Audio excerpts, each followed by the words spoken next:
여러분, 우리가 매일 만지는 물건들 있잖아요? 스마트폰이든 컵이든 이 모든 것들의 성능을 좌우하는 게 뭔지 아세요? 바로 눈에 보이지도 않는 아주 얇은 표면이거든요. 근데 이 보이지 않는 세계를 어떻게 들여다볼 수 있을까요? 오늘 바로 그 비밀을 풀어줄 강력한 기술, 전자분광학에 대해 한번 이야기 나눠보려고 합니다. 자, 그래서 오늘 우리가 뭘 알아볼 거냐면요. 첫째, 도대체 이 표면이 왜 그렇게 중요한가? 이거부터 시작해서요. 둘째, 전자 메신저라는 아주 재밌는 원리를 살펴볼 거고요.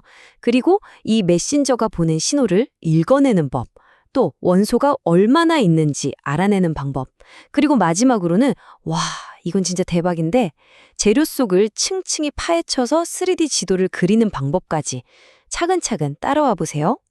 자, 그럼 가장 중요한 문제부터 한번 생각해 볼게요. 왜 표면일까요? 생각해보면 간단해요. 어떤 물건이든 그 특성은 대부분 표면에서 결정되거든요. 녹이 쓰는 것도 표면에서부터 시작하고 어떤 화학 반응이 일어나는 것도 다 표면에서 일어나죠. 그런데 문제는 이 표면이라는 게 원자 몇 개가 겨우 쌓인 말도 안 되게 얇은 두께라는 거예요. 그러니 이걸 분석하는 게 보통 어려운 일이 아니겠죠? 바로 여기서 오늘의 핵심 질문이 나옵니다. 그렇다면 이 눈에 보이지도 않는 얇은 표면에 대체 어떤 원소가 또 어떻게 결합되어 있는지 어떻게 알아낼 수 있을까 하는 거죠. 정말 궁금하지 않으세요? 네, 이 질문에 대한 답을 찾는 학문이 바로 표면 분석입니다. 이게 왜 중요하냐면요. 우리가 쓰는 최첨단 반도체부터 우리 몸에 심는 임플란트 같은 것까지 사실상 모든 것의 성패가 이 표면에서 결정된다고 해도 과언이 아니에요. 그만큼 표면을 정확하지 않은 게 정말 중요하다는 얘기죠. 자, 그럼 도대체 어떻게 분석하는지 그 비밀을 한번 들여다볼까요? 원리는 의외로 간단합니다. 그냥 표면한테 직접 물어보는 거예요. 이봐, 넌 뭘로 만들어졌어? 하고요. 물론 진짜 말을 거는 건 아니고요. 대신에 아주 특별한 메신저를 보냅니다. 그게 바로 전자예요. 원리가 뭐냐면요. 마치 당구 치는 거랑 비슷해요. 재료 표면에다가 X선이나 전자빔 같은 아주 강력한 공을 빵 하고 쏘는 거예요. 그럼 그 에너지를 맞은 원자 안에 있던 전자가 툭 하고 튕겨 나오겠죠? 바로 이 튕겨 나온 전자, 얘가 바로 표면의 모든 비밀 정보를 짊어지고 나오는 우리의 소중한 메신저가 되는 겁니다. 이 메신저를 밖으로 불러내는 대표적인 방법이 두 가지가 있는데요. 바로 XPS랑 AS라는 거예요. XPS는 X선을 빵 쏘는 거고 AS는 전자빔을 빵 쏘는 겁니다.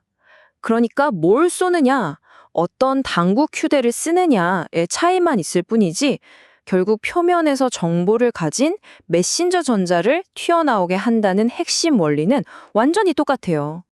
자, 좋아요. 이제 우리는 정보를 가진 메신저를 얻었어요. 그럼 이제부터가 진짜죠. 이 메신저가 가져온 비밀 메시지를 어떻게 읽어낼까요? 그 해독의 열쇠는 바로 전자가 가지고 있는 에너지에 숨어 있습니다. 짠! 이게 바로 그 메신저가 가져온 비밀 편지입니다. 이 그래프 한번 보세요. 정말 신기하지 않아요? 튕겨나온 전자들이 가진 에너지를 쭉 분석해 보니까 이렇게 뾰족뾰족한 산봉우리 모양, 즉 피크들이 나타나는 거예요. 이게 바로 표면에 있는 원소들의 화학적 지문 같은 겁니다. 각각의 봉우리가 나 여기 있어요 하고 소리치는 특정 원소인 거죠.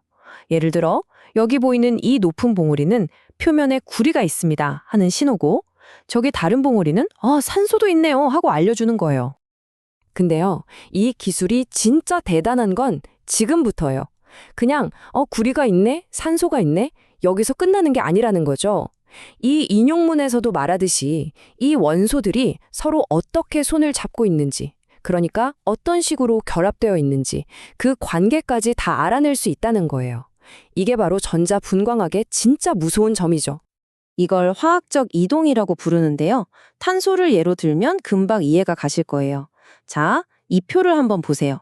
똑같은 탄소 원자인데 누구랑 짝을 지었느냐에 따라서 에너지 값이 아주 미세하게 달라지는 거 보이시죠? 탄소끼리만 있을 때, 산소랑 붙어 있을 때, 불소랑 붙어 있을 때, 그때마다 아까 봤던 그 지문의 위치가 조금씩 옆으로 쓱 움직이는 거예요. 우리는 바로 이 미세한 위치 변화를 포착해서 이 탄소는 지금 산소랑 결합해 있구나 하고 분자 구조까지 알아맞히는 거죠. 정말 대단하죠? 자, 지금까지는 뭐가 있는지 알아봤잖아요? 그럼 이제 다음 단계로 넘어가서 그게 얼마나 많이 있는지를 한번 알아볼게요. 질적인 분석에서 양적인 분석으로 넘어가는 거죠. 이것도 원리는 아주 쉬워요. 직관적이죠? 그래프에 나타난 봉우리가 더 높고 뚱뚱하면 그건 무슨 뜻일까요? 네, 맞아요. 그 원소가 표면에 더 많다는 뜻이에요. 목소리가 큰 사람이 더 눈에 띄는 것처럼요. 간단하죠? 그래서 이 봉우리의 높이나 면적을 계산하면 정확히 얼마나 들어있는지, 농도까지 알 수 있는 겁니다. 그런데 여기서 끝이 아닙니다. 표면 분석은 한 단계 더 나아갈 수 있어요. 껍질만 보는 게 아니라 그 껍질 바로 밑에는 뭐가 있는지, 그 밑에는 또 뭐가 있는지 이렇게 층층이 파고 들어가서 재료의 속을 들여다보는 3차원 화학 지도를 그릴 수도 있거든요.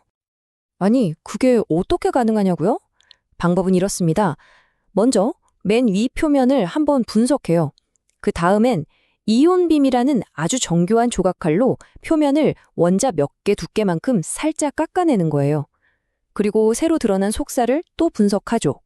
이걸 계속 반복하는 거예요. 분석하고 깎고 또 분석하고 또 깎고 마치 고고학자가 땅을 한 층 한 층 파내려가면서 유물을 발견하는 것처럼 재료의 깊이에 따른 화학 성분 지도를 완성해 나가는 거죠. 물론 말처럼 쉬운 일만은 아니에요. 현실적인 어려움도 있죠. 이온빔으로 표면을 깎아낼 때 원자들이 살짝 섞여버리는 경우가 생겨요. 마치 층층이 쌓인 케이크를 칼로 자를 때 크림이 살짝 섞이는 것처럼요. 그래서 층과 층 사이의 경계가 약간 흐릿하게 보일 수 있는데 이걸 계면 흐림 현상이라고 해요. 그래서 과학자들은 이런 효과까지 전부 계산해서 아주 정밀하게 데이터를 해석해야 하는 거죠. 쉬운 일은 아니에요. 자, 그럼 오늘 내용 머릿속에 쏙쏙 들어오게 딱 정리해 드릴게요. 첫째, 전자분광학은 눈에 보이지 않는 아주 얇은 표면을 분석하는 기술이다. 둘째, X선 같은 걸 빵 쏴서 메신저 전자를 튀어나오게 한다. 셋째, 이 메신저의 에너지를 보면 뭐가 있는지 또 어떻게 결합해 있는지도 알 수 있다. 그리고 마지막, 깎고 분석하고 이걸 반복하면 재료의 3D 지도까지 그릴 수 있다. 어때요? 간단하죠? 요즘 뭐 반도체다, 신약이다 해서 모든 기술이 점점 더 작아지는 나노 스케일로 가고 있잖아요. 이런 시대에 원자 몇 개 두께밖에 안 되는 이 보이지 않는 표면을 내 손금 보듯 들여다보고 제어할 수 있는 능력, 이게 과연 우리 미래를, 우리 기술을 얼마나 엄청나게 바꾸어 놓을까요? 여러분도 한번 상상해 보시면 재밌을 것 같습니다.